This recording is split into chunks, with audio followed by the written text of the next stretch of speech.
మీ పిల్లలు ఎంతమంది చెప్తారు నీ గురించి సాక్ష్యం? అయ్యా మా అమ్మకి మా నాన్నకి దేవుడి మీద బాగా నమ్మకం అండి. ఎంత కష్టం వచ్చిన వారు దేవుని మీద విశ్వాసం ఉంచుతారండి. ఆ విశ్వాసం అవలో కనబడుతుంది, నీలోనూ కనబడుతుంది. మరి నీలో ఉన్న విశ్వాసం నీ పిల్లల్లో కనబడుతుందా? రోజు కనబడట్లా.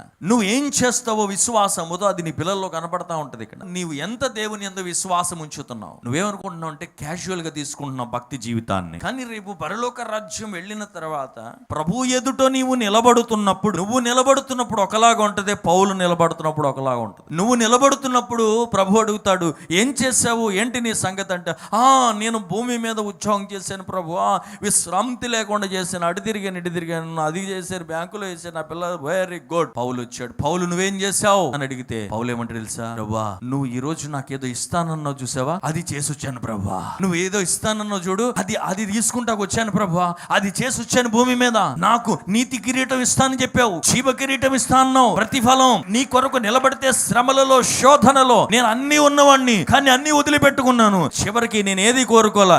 ఎందుకు కోరుకోలేదంటే అక్కడ ఇవ్వబోతున్న దాని గురించి చూసుకుంటున్నప్పుడు నాకు ఏమి పెద్ద గొప్పగా అనిపించలేదు అన్నాడు.